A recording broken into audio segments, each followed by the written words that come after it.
We've got lots of girl-on-girl action, a couple of submissives, Ripley getting double-teamed, Strong and Loomis getting their strap on, and Bailey gets all sorts of horny watching Shirai and Banks get on. That was a lot. Strap on Roddy. That's the name of his next sex tape. Anyway, is it the Great American Bash or the Great American Smash? Either way, this is NXT.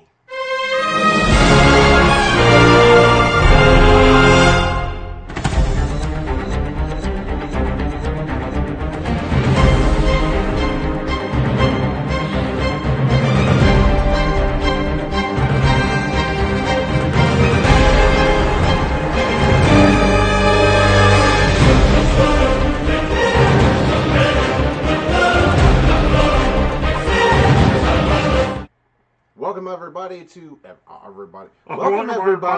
What's NXT for July 1st. July 1st. It's the Great American Bash, folks, because Consummate the 4th of July professionals. is in a few days.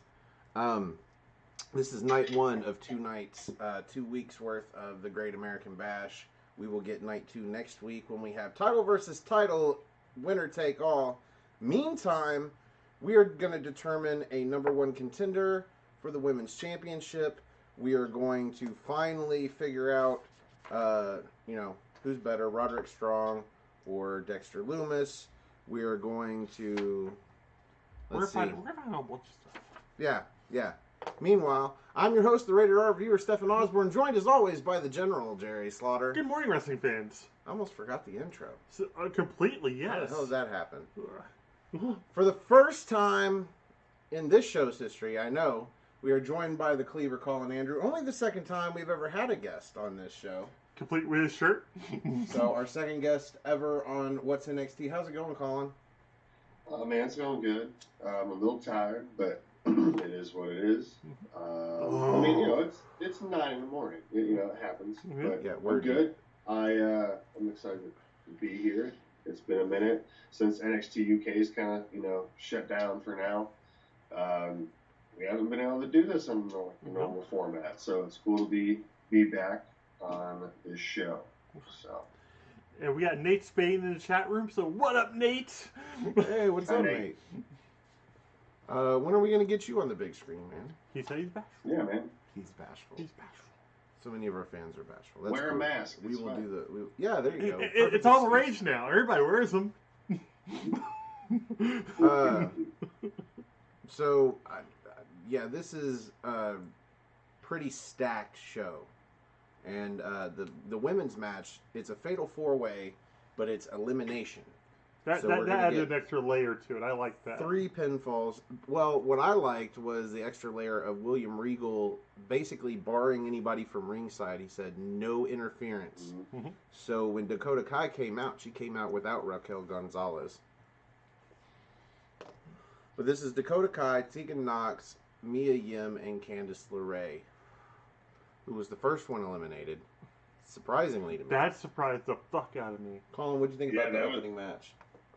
Oh, Candice was, to start off, Candice was my pick to win this match. Mm-hmm.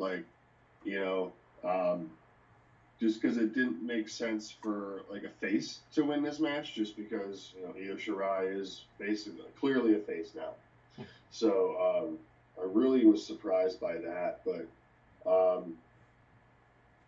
and I was kind of surprised this match kicked off the show, to be honest with you. I don't know why. I figured this would have been the 8:59 to 9 o'clock hold you over match in the hour break, but I really enjoyed it. I'm really happy to see Tegan finally get a little bit of retribution on Dakota for being such a bitch for the last how many months? Since November, right? That's when all this whole thing started at War Games with them. So that was really cool. Well done, but definitely was not where I was expecting it to be.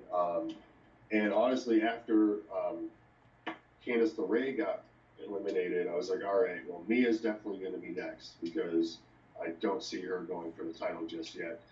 And when it came down to Negan and Dakota, I was like, all right, clearly Dakota Kai's going to win this, but surprisingly not. Mm-hmm. Tegan Nox picks up the victory. That really threw me off, but I really enjoyed the match, though. Yeah, me too. Surprisingly, considering half of this match was Mia Yim and Tegan Nox. Yeah. I love Dakota Kai and I love Candice LeRae, but Mia Yim and Tegan Nox, I'm just like, ugh. And after Candice LeRae, who was my pick, got eliminated first, I was like, fuck. Because it made sense. Okay, Dakota Kai, I believe she is ready in this new character as, one half of her and her bodyguard. Raquel, yeah. I think she's ready to move up into a position where it actually makes sense that she could win the title. But I don't think you put her in that role right now because she's not gonna. So if she's not gonna win, then why do it? It just makes her look less credible. Instead, Candice LeRae can move up and go for the title and not get it, which is fine. I didn't expect a babyface though. So in this case, Tegan Nox moves up and doesn't get it. But that's fine because Tegan Nox shouldn't be champ. I don't think he thinks so either. No. What do you think about the match though? I thought the match was interesting, especially with the added dynamic of it being an elimination match versus just like one fall to the finish like the usual Fatal 4-Ways. So lots of really cool spots in it. Like anytime I get to see Dakota Kai wrestle, it's usually something special. Especially when she tries to do that spin / face wash to the outside. That's always really cool looking. Nobody does it like her. So this is where she slides outside, trips up her opponent who falls to the mat belly first. Yeah. And then she throws her legs sideways to spin the head around and then backs up and then kicks her in the side of the head, draped over the apron. But you actually brought this up to me at the end of the match, or towards the end, saying like, at this point, would I really want Candice LeRae versus Io Shirai, especially since Io just won the belt? May just have Io go against, or whoever made the champion may be. Maybe Io will lose the belt, or maybe Tegan will lose her number one contender spot, maybe get injured or some shit again. But do we want to see like the first person that really comes out to really challenge Shirai to be Tegan Nox and for her to, or Candice LeRae and for LeRae to win the belt? And it's just not time for that yet. So, yeah, Tegan, go ahead and lose. Yeah, go on and lose. I have got a surprising amount of notes for this match. First off is the absence of Raquel Gonzalez, but we find out William Regal declared this match no interference. So this is elimination, and I guess that helps with all the notes because I've got at least 3, because I got to have at least 3 falls. Mm-hmm. See, we start out with LeRae hitting an ugly-looking flatliner on Kai on the apron. Let's make a note of this real quick. There are a lot of botches in this match. It didn't matter. It was still fast and fun. It still worked. It was still a fun match. It was a botched flatliner, but the way she landed still looked like it hurt. So. Yes, it did. Kai picks up LeRae and picks her up on her shoulders and knocks super kicks Kai into a Samoan drop onto LeRae. That was fun. See, Kai hits that face wash kick into LeRae in the corner, but turns around right into Yim hitting a hell of a kick onto her. Ole, ole, ole, ole. She does a double front suplex of Kai onto LeRae. So they pick up both of them, both of the faces, Mia Yim and Tegan Nox, pick up Dakota Kai and front suplex her over LeRae's back, Candice LeRae's back, and then let's see, they hit a protect your neck to LeRae. That's Mia Yim pinfall. That takes her out of the match fairly early on, considering. And I think that was for the shock factor, because I think a lot of people were going into this match thinking it's like, boom, LeRae. Now it's the 2 baby faces 2-on-1 against Dakota Kai. They set her up in the corner, and Mia Yim hits a cannonball, and then Tegan Nox hits that cannon bore, which is it's an inverted cannonball to Dakota Kai. A little bit cooler looking. I'll give that to Nox. They pin her. Both of them. They double stack a pinfall, and Dakota Kai still kicked out. I thought that was awesome. Because she's hardcore. She is hardcore. Let's see. It's just Yim and Nox. Yim gets thrown into the ropes, but she like jumps into the middle rope and does that pose that Andrade does, and lures Nox to run over and somehow just run through the ropes. Yeah, there's terrible. There was something missing there. And then somehow Mia Yim just like runs out of the rope same way for no reason. Like just dives out. And let's see. She gets back in the ring. Dakota Kai hits a hip toss into a Michinoku driver, which I thought looked like sort of a botch, but awesome at the same time. Mm-hmm. Gets a near fall off of it. Yim picks her up, hits a dragon suplex, and then does tope suicidas to both of them. And then gets back in the ring, hits a code blue onto Dakota Kai for a near fall. Nox picks a crucifix, gets a near fall. And then goes for a shittiest of wizard onto Mia Yim, who dodges it and hits an eat defeat onto Nox, but Nox rolls outside. Dakota Kai hits an Okada roll off of some kind of miscommunication, they said, and I'm like, what kind of miscommunication? There was no miscommunication. This is every woman for herself. There's not supposed to be communication. No. But anyway, Mia Yim's looking outside for some reason, and Dakota Kai hits her with an Okada roll and bridges through it, which was beautiful looking. Gets the pinfall. She got a 4 count because the ref was a minute to get down onto the mat. Anyway, there goes Dakota Kai. So we are down to, there goes Mia Yim. We are down to Dakota Kai and Tegan Nox. Get rid of, I don't know what that is. Any notes, Jerry? We're down to Dakota Kai. No. Or no, Mia Yim's gone. Yeah, I didn't like that pinfall though. Dakota on the Yim. That was just whack. It was not cool. I thought it was beautiful, but the problem was the ref didn't get onto the mat in time. That's why it was whack. Normally a fruit roll-up needs to be really quick. And this ended up slowing down because of the ref, and thus it was less believable. But at the same time, I thought it was still pretty enough to... Because she basically had her stacked up over top of herself, and lips over lips, and had both legs trapped in the bridge, so... And it also looked like Dakota Kai had to hold on for a little while longer, and that may have tweaked her knee a little bit, too. Because getting right out of the pin, her knee was looking up. So Nox gets in the ring, she takes over, hits a cannonball onto Dakota Kai, which lands her ass bone right into Dakota Kai's nose bone. Yep. I think she might have broke her nose with her ass, but anyway. Off of that, she hits a fall-away slam off of Dakota Kai running off the ropes and trying to do a cross body. She grabs her up and I mean, it was instant. It was almost a snap fall-away slam with a bridge into a pin attempt, but only gets a near fall. I thought that was super cool looking, though. That should be your fucking finisher, not the goddamn shittiest wizard. Anyway, let's see.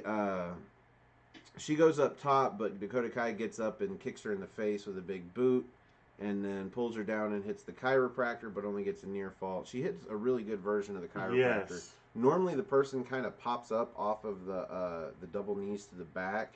But in this case, she just took it all. Planted, and then she rolled her off of her into a pin attempt, but did not get the pinfall.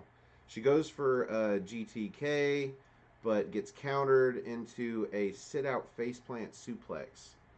And then she goes for the shittiest of wizard onto Kai again. Kai dodges, tries for a crucifix pin, but then out of the 2 count puts it into the Cobra Kai. And this is where I thought Dakota Kai was going to win. But Nox gets to the ropes.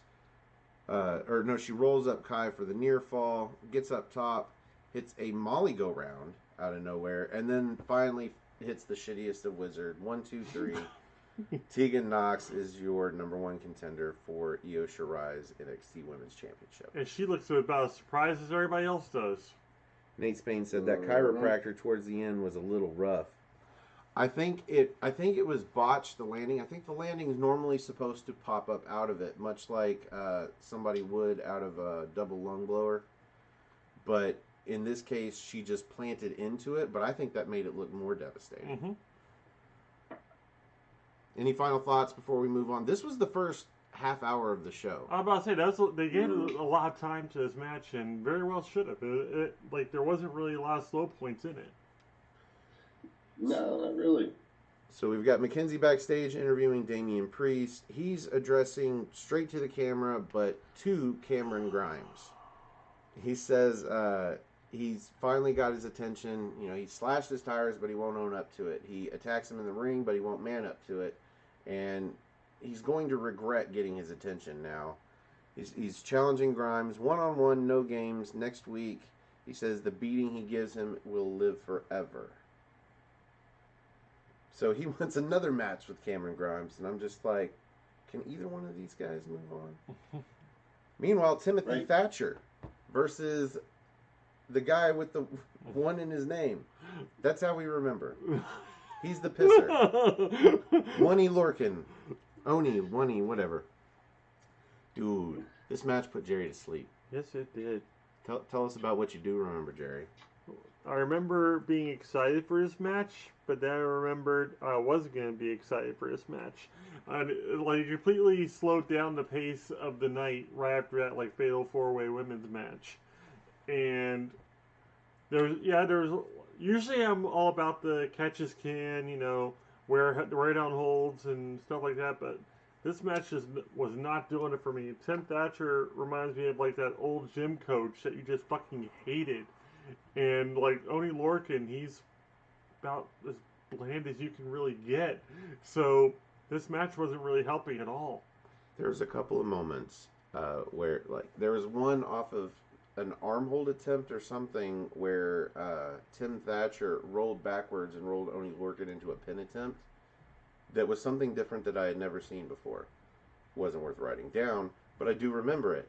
Other than that, oh my god, this match. What'd you think, Colin? If I had to pick a match throughout the night for hating to get fussy last night, this was it, and thank God this was it. Because dude, I was looking forward to it, honestly. Like, I'm a Thatcher fan. His vignettes have been kind of cool. A little corny, but kind of cool. Mm-hmm. Like, all right, what are they going to do with it? And then, you know, Oney Lorcan, I don't know.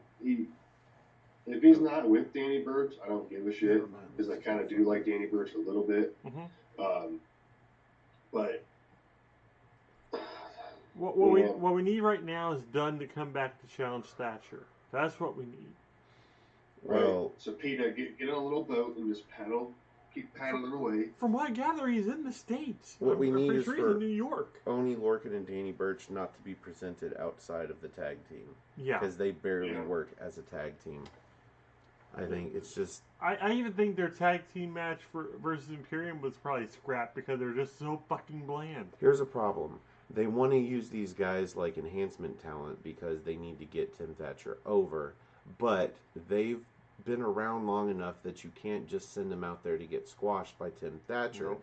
So what you get, the result, is kind of a boring fucking match. I've got one spot here where Tim Thatcher is like begging Lorcan to hit him, and so he starts slapping Thatcher, and eventually he does that thing where he grabs him in the face and force slaps him, but then slaps him so hard it knocks Tim Thatcher to the ground. He might have been out for a spot right there. He steps over into a single leg crab, gets reversed into what I called an acute knee bend. He forces Lorcan's calf all the way back against the thigh, where the knee is fully compressed, and then hugs it and forces it to bend that direction. And if you're super limber, I don't think that would hurt at all. But to me, that looked like it hurt like a son of a bitch. Like, I'm the kind of guy, I can't sit Indian style. You know? My knees don't want to do that kind of shit. There at the end, I think Thatcher had some sort of lock on Oney. It might have been a crossface. And Lorcan fishhooks Thatcher, which the ref starts to count for, but Thatcher only gets pissed off. He grabs the arm and then takes the arm that was used for the fishhook and turns it into a Fujiwara armbar. And about 3 or 4 seconds later, Lorcan's tapping. Mm-hmm. Like Gregory Hines. Exclamation point. But this match was nothing fun or special, really. Honestly. Any other thoughts before we move the fuck on? I honestly could have went my whole life without seeing this match. Well, that's the thing. This is supposed to be the Great American Bash, which is supposed to be almost like a pay-per-view, and that felt very pre-show. Like, if anything, we could have got anybody else for fucking Tim Thatcher. Bugenhagen! Like anybody else. Like, if you want to do a squash match, bring someone in from that freaking crowd and have them get squashed. You know, Boa's out there. Yeah, especially considering the last couple of weeks, his gimmick has been these promos where he's teaching Thatch Can style of wrestling. It would make sense for him to pull a student into the ring and show him some shit on TV. Mm-hmm. Yeah. That would have actually been a better segment than what we got with him versus Oni Lorcan. Captain Hindsight. Yeah. Karrion Kross with the coolest promo video vignette thing I've seen since probably the last one of his that was the coolest that I had seen since the last one of his. He says, in NXT, it's not about the time you put in, it's about the time you take away. Scarlett Bordeaux is shuffling these tarot cards, and she pulls the Judgment card. And I looked at Jerry, and I was like, wouldn't it be cool if the next NXT TakeOver was TakeOver Judgment Day? Just a thought. That would be a cool way to bring that name back, because I'm pretty sure they still hold a trademark to it. That would make the most sense, especially if it's going to be like Karrion Kross versus a champion at that point. And like, for real, of all the former pay-per-view names that were good enough that should have just been a staple and not gone away at all, Judgment Day, come on. How's Judgment... I mean, if you get away with stealing the tagline for Terminator 2 and using it, keep that sumbitch and keep using it. You have to also think, if Adam Cole retains on at the end of it, like, it could theoretically be the end of an era come Judgment Day. So that there's so many different meanings I can go with that. So let's move on. I dig it. Another match. Rhea Ripley, and here's a match we were looking forward to. Mm-hmm. Rhea Ripley is defending her honor against Aaliyah and Robert Stone. This is sort of a representation contract match. If Robert Stone or Aaliyah pin Rhea Ripley, she has got to join the Robert Stone brand. And Stone comes out looking comedic as always. I'm loving what they're doing with this character. He's great. We all know he was a wrestler. We all know he could wrestle. He can wrestle well. But he cannot be portrayed as a good wrestler in order to throw hands with a woman in the ring. Exactly. So what we get is as follows, and I was impressed with this match because it's got to be a comedy match or it's got to be a serious match, one or the other, and they really balanced it well to where it was definitely a comedy match. But they did it so good. Yeah, there's a couple moments in there where it actually Rhea Ripley actually looked threatened, like her the win was in jeopardy, like the Lion Tamer Crossface combination we saw coming right back from commercial. Yes, so that was pretty great. Ripley's in peril. What do you think about the match, Colin? Well, I thought it was pretty dope because when's the last time we saw any type of intergender? You really you know don't. What I'm saying? Like, when's the last time we saw anything close to that? I'll wait. Anybody in the chat room want to help me out on that? No? I would say a mixed tag match, but it's always where the woman is striking the guy. Yeah. Never an exchange of moves or a lockup or anything of the sort. It's always just the woman attacking a man or a woman attacking a man. So in this case, I'm for it. They had him coming out trying to psych himself up by looking like Ali or something, with the boxing robe. But then he puts on big ass trunks. He puts on a mouthpiece and goggles. He quickly loses the goggles. He basically attempts to distract Rhea Ripley there at the beginning, and then gets sucker punched for his effort, which knocks him down, and he throws the goggles off, and he doesn't know what to do. Meanwhile, Aaliyah's in the ring, and she hits a double roundabout head scissors, where she goes for a head scissors takedown, but then somehow swings and spins all the way around Rhea Ripley into another head scissors, hits her with that, sets her up in the corner, and does what I call the Miz knee, because she runs into the corner and hits her with this like jumping knee, but follows through much like the Miz does, only she, instead of hugging the person with the arm after the lariat, she kind of chokes Rhea with the cap of her ankle, like the curve of her ankle. Anyway, I think it's cool looking. It was great looking. She was great looking in this match. Like she was slithering everywhere, tongue all sticking out. There was a couple times Canada. Though, I thought Ripley was going to lose. Yeah, before there that, was a couple times where I really thought. Yeah, before that running knee, the slither Jerry's talking about, she was super proud of that double roundabout head scissors. Yeah. And she slithered back, and yeah, anyway. Go watch it if you want to see. She goes for that head scissors one too many times, and Rhea catches her, and just standing up in the air, deadlifting, maneuvering her, catches her, and then sets her up top like for a power bomb, and then spins her around for an electric chair, and then drops her, but only gets a near fall because Stone gets in the ring and pulls her off, and then she knocks him down.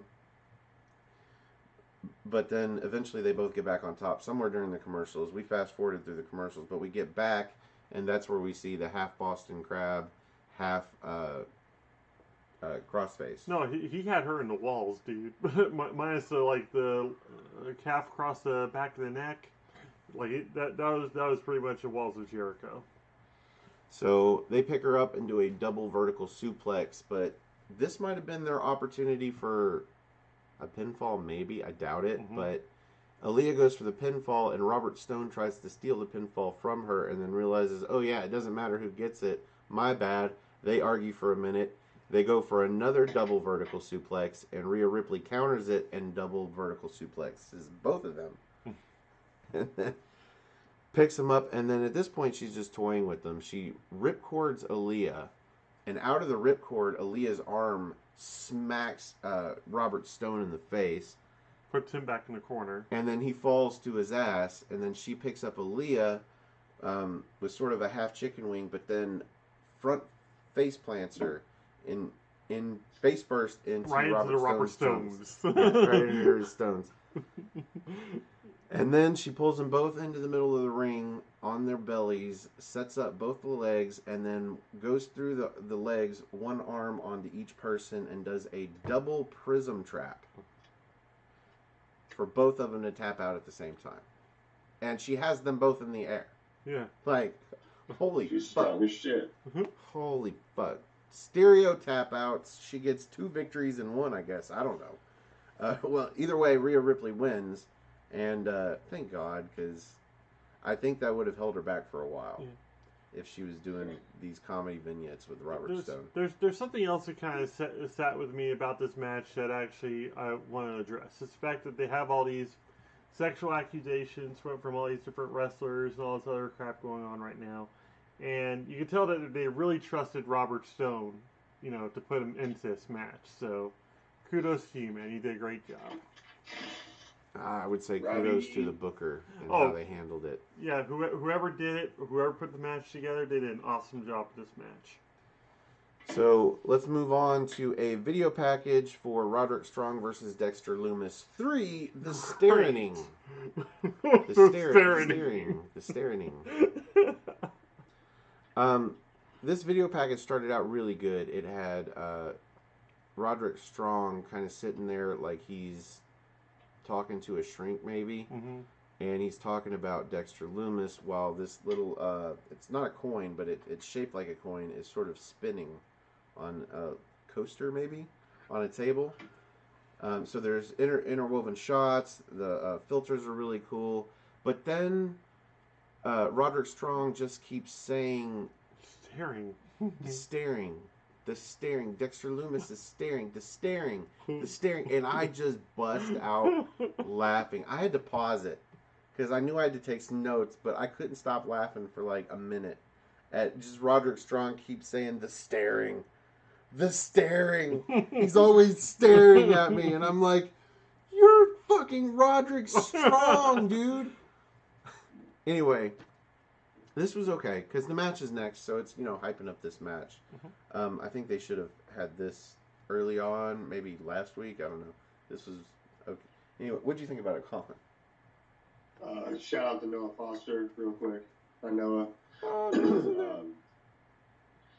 So, I love what is going on with Roderick Strong and Dexter Lumis. I love that because of Dexter Lumis, Roderick Strong is a legit chicken shit. It's just been freaking hilarious. I knew as soon as I saw the set at the beginning of this show, when I saw the two vehicles there, I'm like, one of these is coming into play during the strap match. Yep. Roddy's scared of the trunk.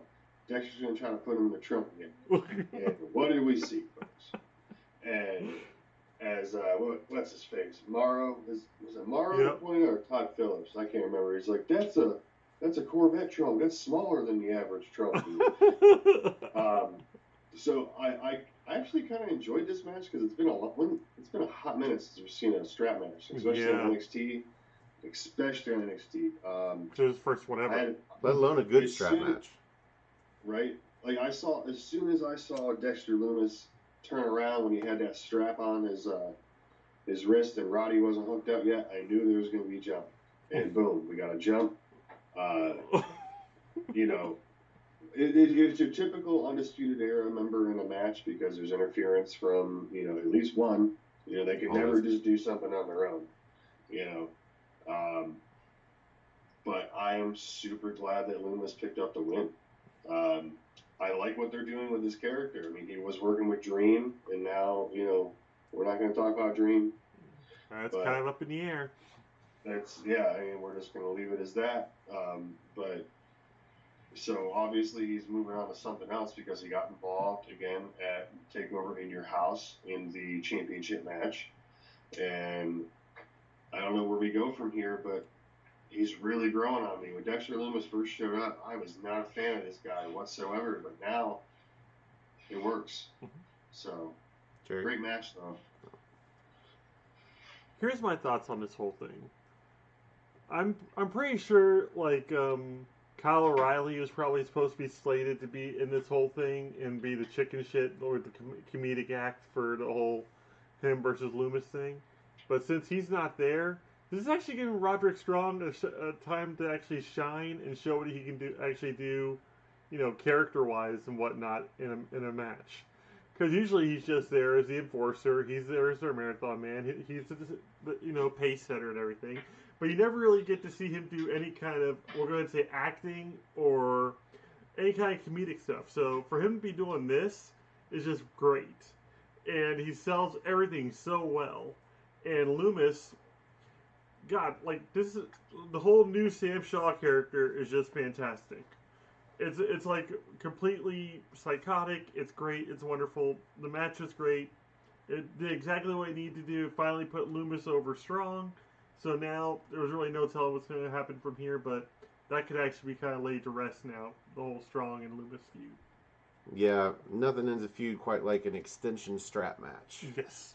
I call it extension strap because this was not one long strap. There was a couple of spots in the strap that it was one melded to the... I only note this because there were several spots in this match where they actually used the strap to whip each other in the back. Mm-hmm. And that spot that got melded together went over their backs a few times. And I'm hoping that whatever they sewed it together with was soft. Yeah, that looked painful. Holy shit. Mm-hmm. Now, looking painful and sounding painful are two different things. I want to make a mention here. There were several chops that we saw Roderick Strong hit on Dexter Lumis across the chest that all suspiciously sounded exactly the same. And after a while, those and the straps coming across each other's backs started sounding exactly the same. I'm pretty sure they're doing sound overs, and they've got one of those I used it in high school in concert band. One of those clappers. It's this big piece of wood that has a hinged piece of wood, and the only purpose of it is to clap. Yeah, I use that too. And yeah, you're a percussionist. You know what I'm talking about. Yeah. Let's see. This match starts off. So you both had to clap back at school. Yep. That's wonderful.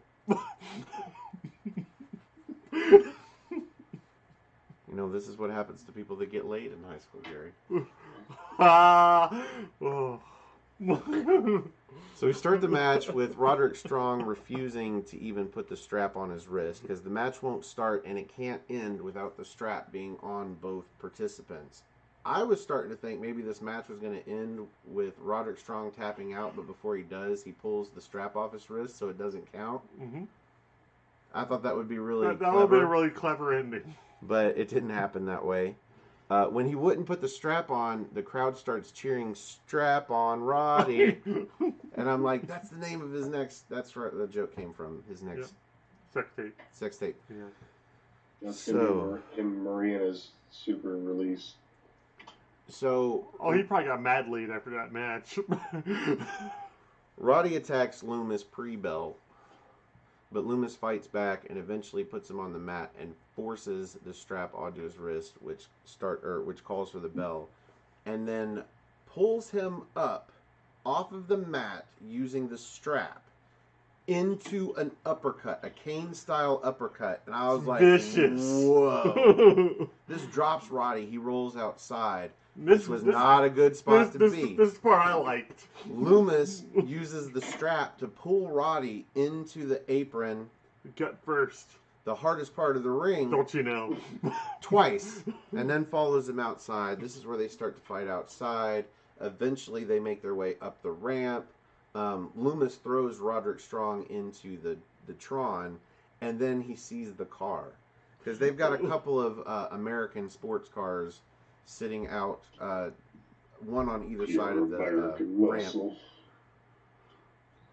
I told Jerry, I was like, would it be hilarious if it was like a Toyota and a Beamer? Two completely non-American cars just sitting there. That would have been great. It's like, isn't that an Aston Martin? Anyway, it's a Viper, and he opens the trunk as if he's going to put Roderick Strong in the trunk. Like, what good would that do? This is a strap match. It has to end in the ring. Anyway. If he's catatonic, it would have been Strong a lot fights easier to back in the ring. from the stage. He pulls Dexter Loomis into several big boots to the face, and we're talking like 4 or 5.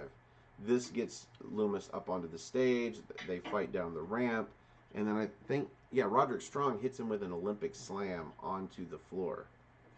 That's where he gets back on top. Let's see, but then they get back in the ring, and eventually Dexter Loomis, of course, he's the babyface here. He gets back in control of the match. He ends up on the apron where Bobby Fish comes out and kick trips him on the apron and then hides over by the steps. Rev comes around, notices Fish, and he's like, "What are you doing over here?" And I'm like, shouldn't this be the point where you kick him out? Let's see. Back in the ring, Loomis and Roddy are like fighting over the strap, I think. But then Fish gets in the ring, and he runs into the strap, clotheslining himself, and that looked like it hurt. Dude, that strap right across the side of the face. And he goes down, gets back up, only for Loomis to use the strap to whip Roderick Strong into Bobby Fish, sends him out of the ring. This is where it really gets complicated as Dexter Loomis is trying to set up his finisher using the strap. But eventually he does this strap-assisted ripcord into the side effect and then puts the vise on, wraps the strap around the face, and then he calls this the silence. I think it'd be better known as the silencer. I think that sounds... Add the R. That's all he needs is an R. He's all about the R. Strong taps out. Loomis wins. We got some interference so that at the very least they tried, and Dexter Loomis was able to overcome. I dig it. Yep. Dig it. Any other thoughts before we move on? Because we're getting dangerously close to the main event. I think this is the last match before the main event. There's just a lot of stuff in between. Well, actually, like we have another in-ring segment for the main event. It's not a match. Yeah, well, still. All right, so let's move on. Next week we are going to get, as aforementioned, Adam Cole versus Keith Lee, title versus title, winner take all. And here we're going to get a prime target. I love how they call long vignettes prime targets. Well, it's usually a full-blown special on WWE Network. But Nice, Colin, nice. Oh, wow, look at that. They interview Keith Lee first. He says this is his biggest opportunity yet. And Adam Cole basically answers, well, nobody's had a bigger year than Keith Lee thus far, except for one person, Adam Cole. Baby. He said every time Keith Lee has had a big moment, Adam Cole has spearheaded it. Keith Lee wouldn't have been on Raw or SmackDown if Adam Cole wasn't defending the title there. He wouldn't have been at Survivor Series if Adam Cole hadn't spearheaded NXT versus SmackDown versus Raw. Mm-hmm. So this was good. Yeah. Any thoughts, Colin? Yeah, dude, I really enjoyed this. It's always really nice to see Keith Lee talk. He's a very well-spoken man, yes, especially for this line of business. But I really enjoyed it. Adam Cole putting Keith Lee over a little bit too. I mean, before he was like, me, but and I really, really think if we're gonna make a prediction right now, I really think Keith Lee is gonna take it. There's something about it.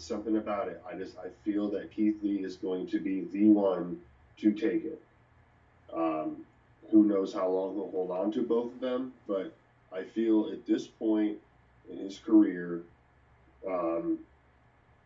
I feel that Adam Cole is more ready to move on than Keith Lee. I feel that Keith Lee, he can go up and have couple good matches with some good people, but I feel Adam Cole is the one that's going to move on before Keith Lee, but I'm calling Keith Lee to go with both titles next week. Yeah, I think we should go ahead and call a winner here. Who do you predict, Jerry? Oh, no contest. I think Karrion Kross is going to come out there and the match is going to get thrown out, and both titles are going to stay with the guys. I said that a couple of weeks ago in the chat room. Yeah. I said something about that, but if we're picking an absolute winner, I'm going with Lee. Well, if I have to pick an absolute winner as well, I'll probably go ahead and go with Cole. And, that's only going to be because I want to see Adam Cole actually lose to Karrion Kross, and somewhere down the line, Lee go ahead and win the belts. So I think there is a reason that they have deemed this week and next week the Great American Bash. Because this title match is bigger than just a regular NXT on USA. Especially when it's not even live anymore. However, does that mean that Adam Cole becomes dual champ, baby? Does that mean Keith Lee becomes double champ, his first reign as NXT champion, and dethrones Adam Cole, who's been champ for over a year? Or, as we brought up last week, and I guess you predated that with the idea that it gets thrown out, that way neither guy loses their title and we get no double champ. That sounds like some screwy shit that they should know would piss us off. So if I'm going to call an absolute champ, if that doesn't happen, I've got to go with Keith Lee. I think Adam Cole is meant to take the Undisputed Era and move on up to Raw or SmackDown, where they desperately need bodies, because NXT always has the option of an influx of NXT UK guys that aren't being used right now. The only reason I'm disagreeing and keeping in mind is Adam Cole is the fact that Karrion Kross is building towards a match against Cole, and if Cole's probably going to be champion unless it's going to be an excuse to have him and Cole fight and Cole to lose, and that's when he disappears as well. Yeah, maybe they fight for the chance to fight Lee. Makes more sense for Kross to go after Lee. Lee's a babyface, and Kross is not really. So he ends an era, and then he goes after pretty much to stop the Limitless one. That would be pretty insane. and Cross gets to ostensibly at this point end Tommaso Ciampa's career and Adam Cole's in NXT.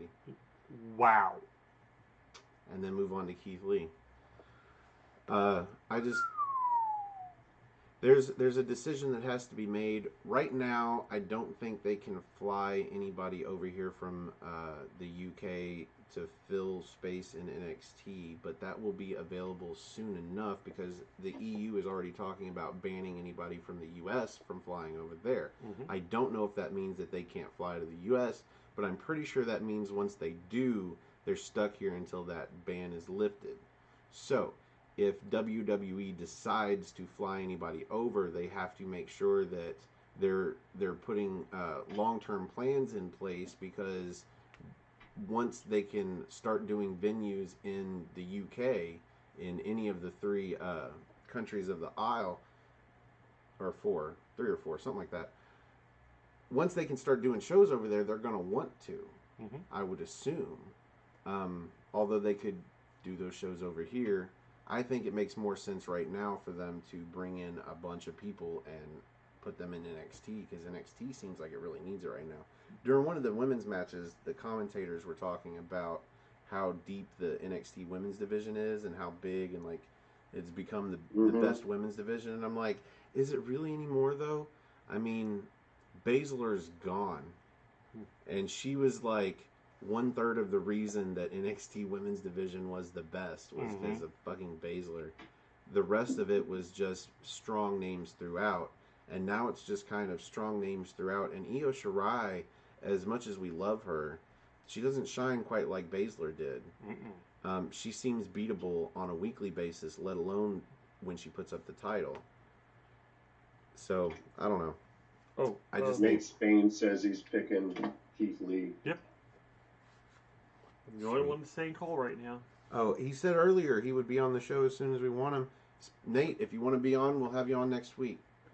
Yep, that'd be a hell of a show. It'll be about 8:30 or 9 o'clock a.m. our time. I don't know what that is your time, but it'll be his first show, and it'll be a pretty massive one, it looks like. Yeah, so. We'll have you on for part 2 of the Great American Bash. If you want to do the winner takes all, you'll get to rate that. I mean, should be a hell of a show, man. Mm-hmm. Get with us. We'll get your Skype info, and we'll get you on then. Let's see. What else? We get a Finn Balor video promo. Yay! Finn Balor! Yay! We met in Toronto. This seemed like a recycled promo. I feel like I've heard him say all this before. Yeah, he does. He says it every time. But this is just to remind us he's still here, even though he got beat he's last badass. year. We get an interview backstage with Candice LeRae and Johnny Gargano. Well, it's sort of an attempted interview. First, they say, you know, of course they're not happy with what happened earlier because it was basically a 3-on-1. Everybody attacked Candice until she was eliminated first. They don't get far into this, and Candice runs off somewhere off screen, and Johnny Gargano starts to talk about her, and he's like, she's the best. And she ran off to attack Mia Yim, and she's beating on Mia Yim. I think Swerve Scott's over there trying to break him up, and Johnny gets pissed. He runs over, throws Swerve Scott off them. He was really only trying to pull Mia Yim off, honestly, if you look at it.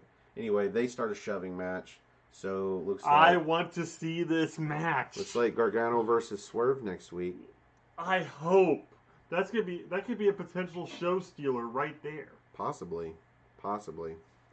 So the in-ring segment Jerry alluded to earlier, El Legado del Fantasma. This is the legacy of the Phantom.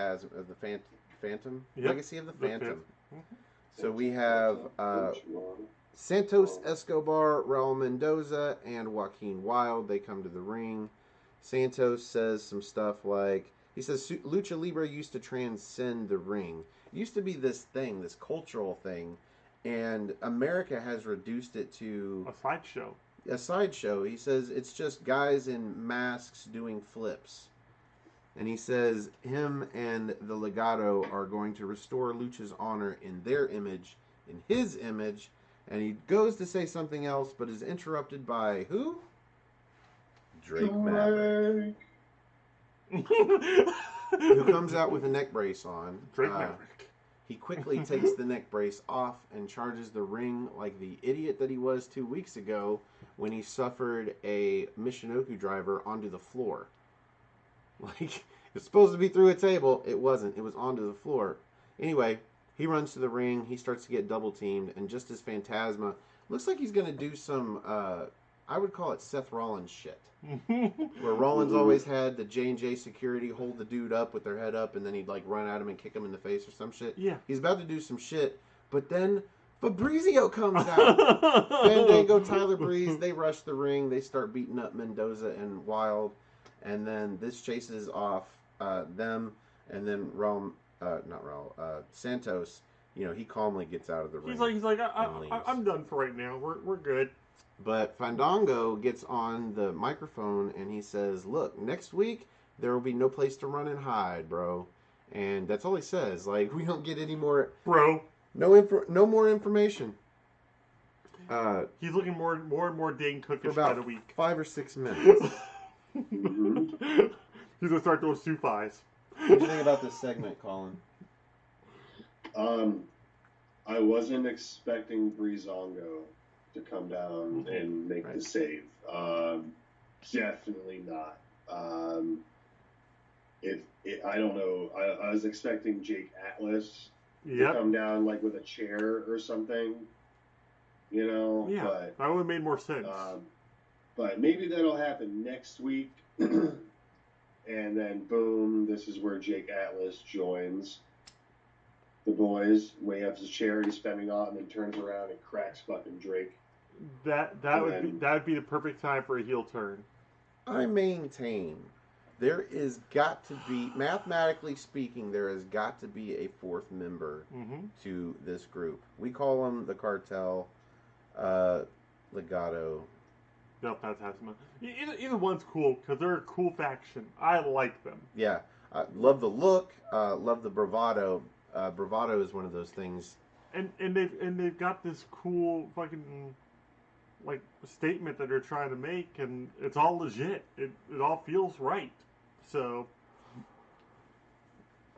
which is kind of weird that they had to take the face masks off in order to because you think, if you ever watched the movie Nacho Libre, that's pretty much how that's pretty much how wrestlers are regarded in Mexico. They're treated like gods, and here, like in America, not so much.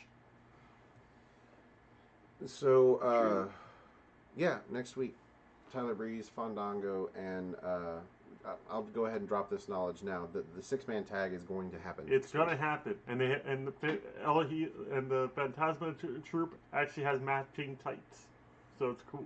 However, a match for next week we're not sure is going to happen was alluded to earlier. The answer comes in the form of an interview with Cameron Grimes, who just did about half of an 8-ball of coke. Like, seriously, this dude is. He's a live wire, man. Yeah, he's hot up his own ass, basically. He says to Mackenzie, "Baby Priest of the past." Yeah, his foot is on the gas. Yep. He's looking forward. He said he's calling out whoever it is, the winner of Adam Cole versus Keith Lee. He is calling himself the new #1 contender. So whoever wins that, he wants a piece of, and that's all he says. He's trying to move on past Priest, and thank God somebody is, because we don't need another one of those matches unless. So Colin, this is what we came up with. Next week, William Regal's going to make it a #1 contenders match for whatever belts. I guess the dual champion with Damian Priest versus Cameron Grimes. Would you be down for that?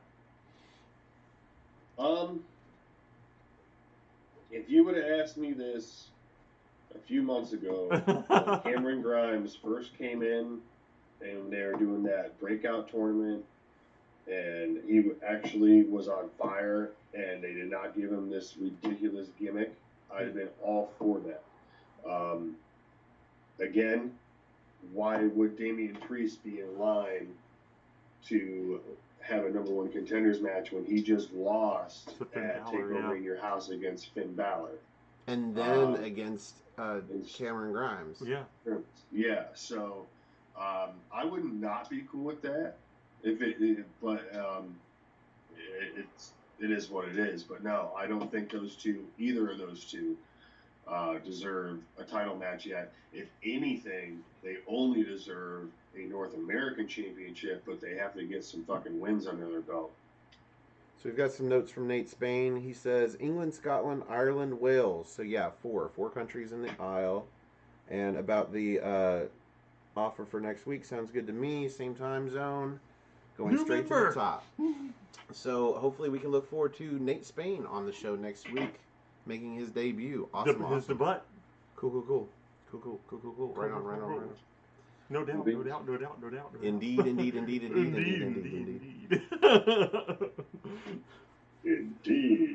So we come back from commercial to a promo for Mercedes Martinez returns next week. So big show next week. That's going to be awesome. I missed her. Who do we think she's going to have job to her? Caden Carter. No, Caden Carter's a babyface. No. I think Mercedes Martinez is not going to be a babyface. Xia Li then. I'm that or Chelsea Green. Ooh, Chelsea Green. Yes, because Chelsea Green needs to come back and have a high-profile match and lose. That way, Robert Stone can be like, maybe. Anyway, play hardball with her. That'd be so great. Included on the list of matches for next week, we have Drake Maverick and Breezango versus Legado del Fantasma. That is made official. We also get Mia Yim versus Candice LeRae. Get this, because none of us wanted to see this match again. But, street fight? I'm still more excited for it than Piper Niven versus fucking... God, what was her name? Kaylee Ray, Jody Storm. No, that one chick that was Kaylee Ray's bodyguard for a while there. Oh, Jazzy Gabbard. Oh, no, she was Jenny. Oh, God, yeah, Alpha Male. Because remember, we actually had like no guest for that show. That was one of our best cold openings ever. Yes, it was. Our guest was... The one person that wanted to see the match between Jazzy Gabbard and Piper Niven as the main event was absolutely fucking nobody. Absolutely fucking nobody. So also next week in the main event, as we've said several times, Adam Cole versus Keith Lee, NXT champion versus North American champion, title versus title, winner take all. And here's the fun part. During this show, it went back and forth from winner takes all to winner take all. And it wasn't just the announcers saying it both ways. The guys that do the graphics couldn't figure it out either. They kept on changing it up. So, that was kind of fun. And we have an excellent shot of Keith Lee's nipple. Bask in its glory, Jerry. It's like a massive Hershey kiss. Now, this will bring us to the main event. But first... shout out to Refresco Goya. This is our... Cola Champagne. So far that I have, this is our last flavor of cola to try, of weird colas. I know Colin doesn't have one. Sucks to be you, Colin. This is flavor Cola Champagne. Champagne. Champagne. Champagne soda. It smells like orange. It smells like orange cream. It's probably got a little cream soda flavor to it. Yes. The cream soda flavor is good. Whatever flavor goes with the cream, the champagne flavor, I don't know, man. It's a little bitter. Like a peach, maybe? Yeah, that's why it kind of tastes like a peach. It's weird. It's like a weird mix of a peach dreamsicle. The cream soda flavor of it, though, is so strong that it makes it easy to drink. But it was the same thing with the coconut soda that we tried last week. The creams, it tasted like a coconut cream soda. It's kind of burning my tongue, but then it smooths over with the creaminess. Wow. Well, that was different. I'll probably finish it, though. Tyler, your new sex tape. It tastes just like a red cream soda. Red cream soda. That stuff's delish. A little bit like a Big Red. All right, Sasha Banks. Red, fuck you. So we have Sasha Banks versus Io Shirai. God Sasha bless Banks America. comes out in a Corvette something, She's with Bailey. Bailey has all the belts and a corgi. She brought Cheddar to the ring. That wasn't Cheddar. That was some other basic bitch. Can you see her bringing that dog down a stab at Cody from when he brought his dog down, and they're using the Great American Bash? Oh, wow! Was that? You think that was a little dig at Cody Rhodes? Oh, absolutely. Well, I also think it's good for her character because they keep portraying her as this Karen, and I feel like a Karen would carry a corgi to the ring. And just she was totally dressed like Karen, right down to the Sasha Banks jacket. The jacket with Sasha Banks' face just emblazoned. Yeah, all right, before we get into this, Nate Spain went back to the Mercedes Martinez thing, and he said if she's a face, it'd be cool to see her versus Raquel down the line. That would be actually a pretty tight match, I think. Yeah, two big chicks. So the main event, though, this was fun. I understand why this was the main event and not the 4-woman elimination match for the number 1 contendership, because it had Sasha Banks and Bailey at ringside. Yeah. But Bailey, yeah, you kind of want this to be the main event. Colin, your thoughts on this match? Well, I mean, I could see why it was a main event too. You have 2 of the original 4 horsewomen from NXT coming back, 2 of the bitches that put that shit on the map. So yeah, you're not going to have them. I mean, unless it was like an in-ring promo or something along those lines, I would have not had it start off the show. So I am glad that I guess that the Fatal 4-Way started it off. I guess so. Overall, I thought this was a very good match. I would like to see this again, but without all the outside shenanigans that we got into. I mean, we saw appearances from a bunch of people that have not shown their face at NXT for a long time, folks. So if you did miss this match and you are just listening to us review it, I highly suggest that you go back and watch this match. Yeah, go ahead and turn this off right now and go watch the match. Yeah. Then come back. We'll still be here. Yeah, turn it off right now, because I'll tell you, by the end of the show, all of the women, well, save Kaylee Ray and then NXT UK Women's Championship, which we don't even know what's going on there. But other than that, all of the women's gold in the entire company was at ringside. Yes. Or in the ring. Yes. Like, it was all there. And I really love the ending to this match. I didn't see it coming. Should have. Didn't see it coming. No, I didn't either.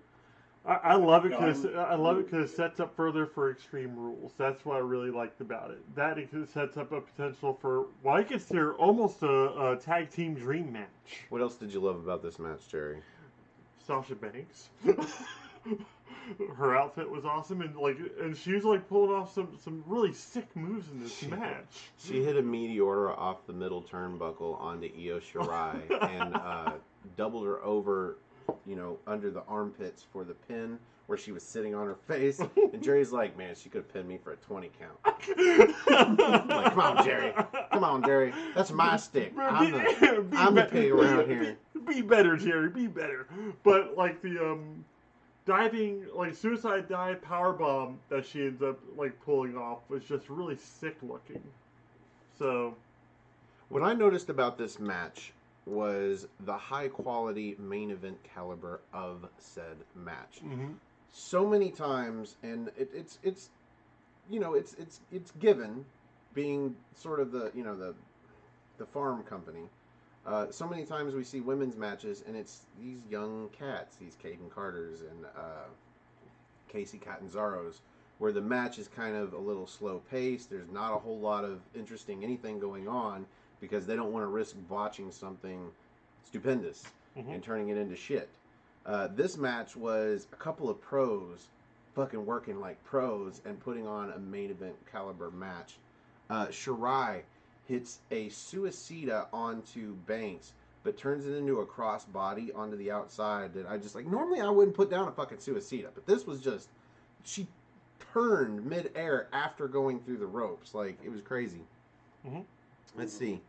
They're back in the ring, up on the top rope, and Bailey goes over to the stage and honks the horn on the Dodge Viper to distract Io Shirai so Sasha can drop through and pull Io down onto the top turnbuckle. So she gets on top. She does. So what I literally wrote down the camel toe buckle pull. So that's where she's set up in the corner, and Io Shirai kind of comes at her, and she head scissors her with her legs, and then pulls with her legs so that Io Shirai's face goes face first into the middle turnbuckle, right under her cooch. Anyway. I like to make a little note here. Every now and then he'll take notes like these. I have no idea what he's writing until he says it, like, right now. I can be funny when I want it. He saves some of the good humor for the show. Despite that, she ends up climbing the turnbuckle anyway and hitting a Frankensteiner on Banks, which was an awesome fucking Frankensteiner. It would have made Rick Steiner proud. Off of that, Io gets on a tear. She hits a flapjack, a tiger fake kick, and then that springboard drop kick that she does, that missile drop kick. Yes. And they talked about the balance when she springboards off the ropes. And, oh, son of a bitch, yeah, because they're just flimsy. Yeah. Considering, anyway, it was weird how I noticed how well she balanced doing that springboard, and then they made note of it. I just thought that was interesting. Anyway, she only gets a near fall off of all of that. We see a bunch of string of reversals where Io ends up hitting a German suplex onto Banks, but when she does, she domes her. Like, she folds her up, like, Banks folds up in mid-air before she lands on the top of her head. Fold her like a checkbook. Anyway, for a moment, the ref tries to make sure Banks is okay, and then they get back up, and she counters a dragon suplex with a Banks statement, and then eventually Io gets out, but she gets up in the corner, and Banks ties her into the tree of woe. Whoa! And this is where she should put on some offense, right? But no, for about 45 seconds, she just sits there and taunts Io. And then she goes for... Basement dropkick? Oh, no, she goes for a running meteor into the corner, but Io, dodges it. But then she ends up... This is where she comes off of the corner with that meteora, but only gets a near fall. Let's see. Banks catches Io going for a springboard, and she tried this twice. So Io goes for a springboard, and Banks ends up knocking her off the top, and then they reset up this spot, and then she goes for it again, and Banks catches her by the neck. So it looks like she might try and chokeslam her into the ring. No, she lets her go just to kick her in the head, knocks her down, and then I think she ran off the ropes, but she goes for a sunset through the ropes and pulls her up into a buckle bomb that she hits onto the hockey glass. And then turns around and drops her with a release bomb onto the floor. Sick. Absolutely sick. It was wonderful. Let's see. We get back in the ring, and Io, again, gets back on top. Goes for because she dodges a frog splash. I knew Banks was going to go for that stupid frog splash. She dodges it and locks a Banks statement of her own into Sasha Banks. This is where Bayley gets involved. She takes one of the tag titles and sort of tosses it into the ring, where the ref now has to go and take it out. But then she grabs the title, and she's kind of doing a tug of war with the ref on one side of the ring.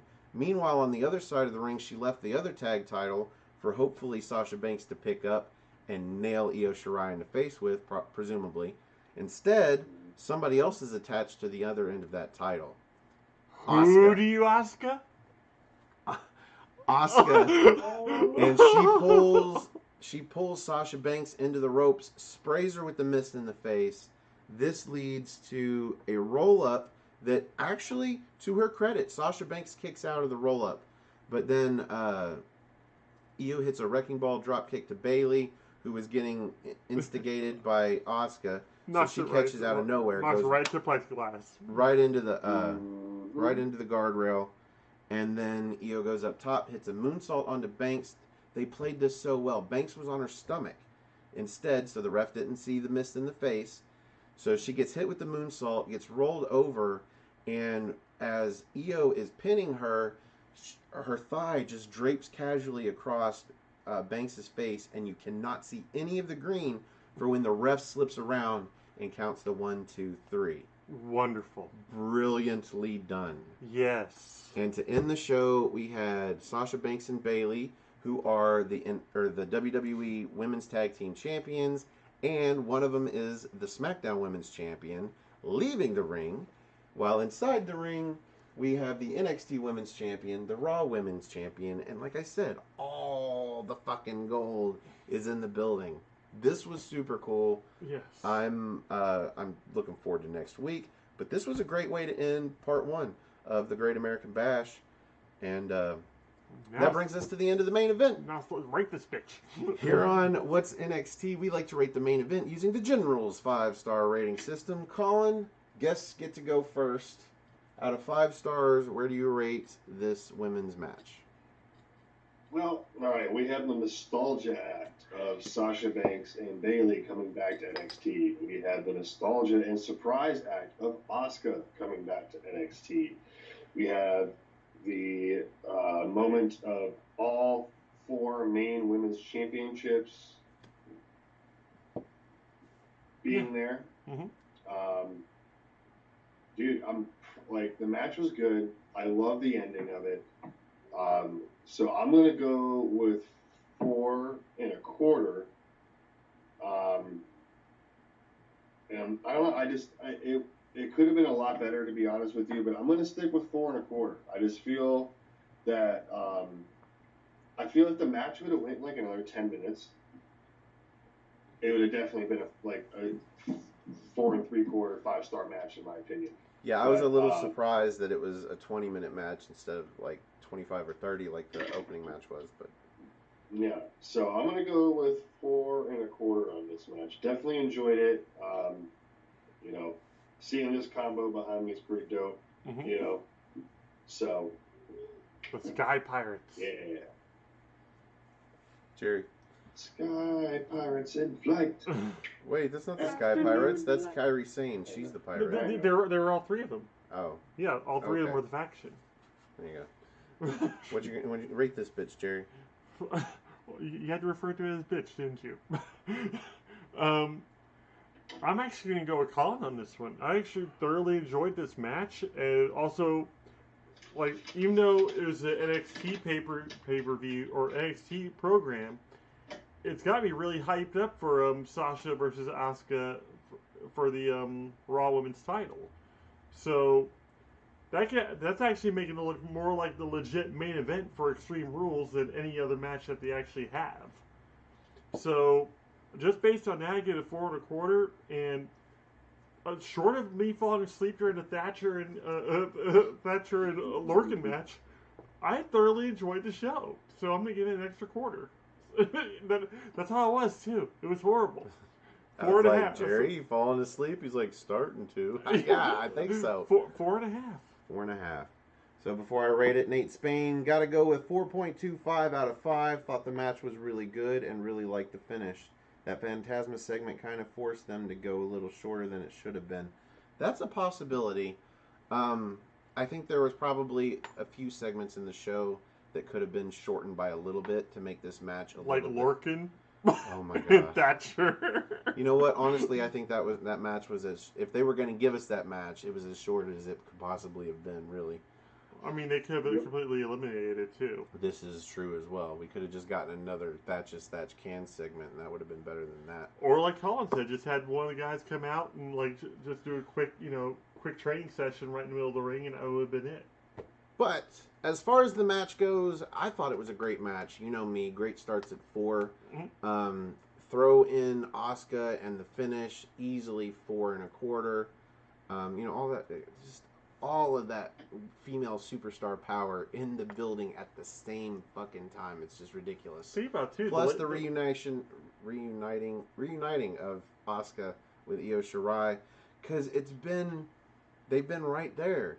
Asuka left, Io came in, and then Kairi Sane was with Io, and then was with Asuka, and so it's kind of sort of, but never really like this. Not like this. Yeah. Without this guy in between. Of course, I'm sure he'd love to be in between. Anyway. Oh yeah. Oh yes.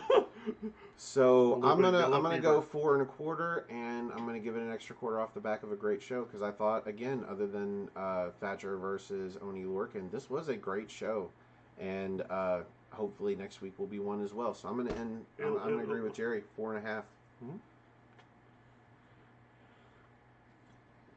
All right, that brings us to the end of the show.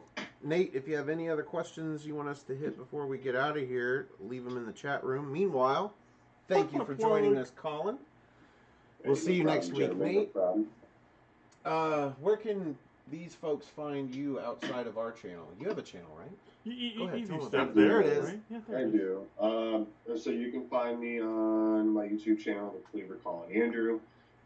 NoDQ.com/Colin takes you to my Twitter page.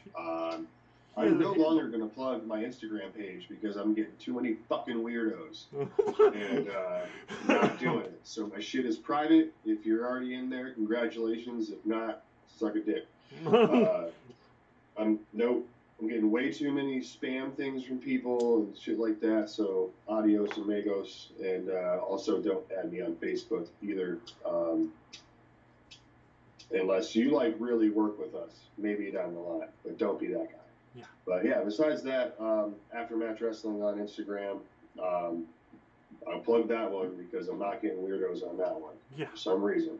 But nobody watches. And then Aftermatch Rest on Twitter, where we take the laying out of wrestling. Whatever the fuck that means. Because you can only have 15 characters as a Twitter handle, so that's why we do that. So follow us there. You're not supposed to give away the secret. I mean, they're gonna find out eventually. I love how up here your logo is green with the no DQ, but to them it's an extension of our logo for the NXT. Oh, it's funny looking. That's crazy. Weird. It's so weird. It's so weird. It's so weird. But yeah, man, thanks for having me on. It's been always fun as normal. But yeah, man. Yeah, I think we will continue to do this so long as we don't have an NXT party to do. Yep. Supposed to be our... That's the question that we have from Nate that we'll go ahead and tackle real quick. Y'all ready for what looks to be a return of NXT UK very soon? We'll see. We'll see how quick that actually does happen. I'm not going to hold my breath. Well, the Triple H held a meeting like the other day, pretty much solidifying the fact that any kind of assault or anything sexual or anything is automatic zero tolerance, and if it's that's why Joe Coffey's suspended, and that's why they fired 2 referees. Yep. Well, let's break into this. Okay, so there has been speculation that because NXT UK has been not only not successful really, but has been losing money for the company over the last year and a half. Yeah. Other than takeovers, it loses money and the viewership's not great. So there's speculation because of all of this and all of these specific wrestlers that are getting pointed at or terminated or furloughed or whatever, that they might shut down the brand. The thing about it is, this is just step one of sort of a global branding of NXT. This is only supposed to be the first stop. There's supposed to be NXT fucking Japan, or NXT Australia, or NXT Canada, or NXT Mexico, or NXT fucking whatever. NXT Saudi Arabia. There's supposed to be other NXT brands in other countries to follow. So if you get rid of this, now what? Do you start all over, starting in a different country? Do you make your way back and eventually get the British crowd again? Like, that's a big wrestling crowd. Like, if you're not going to continue the global expansion, I understand shutting it down, but if you are going to, then you can't. You can only suspend the working until you can do it again. So, in that vein, I don't think they're going to close, but I do think that while they've got these wrestlers that they're paying, because think about it, if they weren't planning on using these guys in the future, they would have furloughed or fired all of them. Absolutely. Just to save themselves from having to pay them for the months that they're not going to be used for nothing. So I think as soon as they can get them on planes to the U.S., they need to bring them down to Florida and use them in NXT, or use the NXT facilities to start running NXT UK shows from there. There you go. But I'm a guy who loves invasions. I was about to say your invasion angle was I love invasions, man. Ever since they fucked up the WCW invasion, I've been waiting for them to do one right. And this would be under Triple H and Shawn Michaels. I feel like it would be done right. I was about to say, the closest we've come was when NXT invaded SmackDown and Raw, and we had to cover that for a while. That was actually pretty nice. I think the closest we've really ever come was the original Nexus, the original NXT invasion. But you can't. The problem is when NXT invades Raw or SmackDown, it's just like WCW invading Raw or SmackDown. You're invading Vince's brand, Vince's baby, and you're never going to win. NXT UK invading NXT, though, I feel like Triple H and Shawn Michaels will treat them similar, treat them with respect, where NXT UK might actually come out on top, kind of thing. Yep. Imperium beat Undisputed Era. Yep. All right. So anyway, that's my thoughts on NXT UK. We should do a video soon about like all of this, like speaking out stuff. But possibly Sunday if nothing else is going on. Cool. Let's see. Nate Spain says also they have a TV deal over there that they don't want to lose. Yeah, that's a good point. All right. You can find me on Twitter. Go to nodq.com/Stefan, STEFAN, or at Stefan R. Osborne, OSBORNE. As always, the R stands for restricted. You can also find the gentleman cunt bomb, fuck bomb on Twitter. At Gerald_JSJ, my Facebook group Armbar, or capital ARMBAR, exclamation point. I also have my shirt on the Greg Cherry brand on Teespring, where you can also find Colin's shirt as well, which is really snazzy looking. Just drop some change there. Also, we have the Aftermatch Wrestling Facebook group that I run.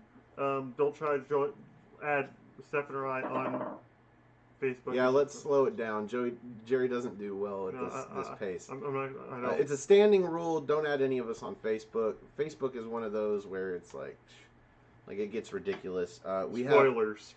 I have certain number of fans that I did add on Facebook before I instituted the rule. They have been grandfathered in. However, I reserve the right to delete anybody if your spoilers affect my night. Yep. That's all I'm saying. But he has an Instagram page. Osborne.Stefan. And I have the_gentleman_slaughter. He gets all his hand motions from me. It works. I'm the producer, director, hand motion guy, lighting guy, tech support. I'm just here to write the funny jokes. I make intros. Oh, Colin does a lot of editing and he does a lot of work for us. So thank you very much, Colin. Yeah, I feed Jerry so he writes the cold opens while I set the. It kind of worked out that way because I'd be setting everything up and he'd have nothing to do, so he'd write the cold opens, and it just works because he's usually funnier than I am. I was watching some of our old cold opens. I used to be so much funnier. It's so much harder to do them now that it's live. We don't get a second opportunity. Nope. So if you saw the one earlier, yeah, that's what happens. No second chances. It's all live. Let's see. Meanwhile, you can find the channel on Patreon at Stefan R. Osborne if you'd like to help us out. If you have a few seconds, the best way to help the channel, if you like the show, click the like button over here, down here underneath me. If you like all of our shows, do yourself a favor, click the subscribe button. Come on, Jerry, do your job. It's over here. It's underneath the local H.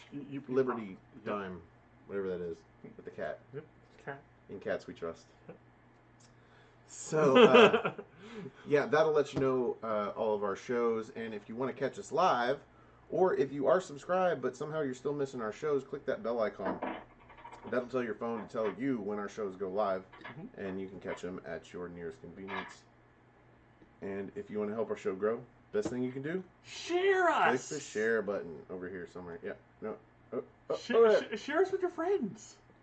Yeah, all of these directionals are if it's on your phone. If you're on your laptop, I don't know. If you're on your TV, you can like and subscribe. I don't think you can share. One of us.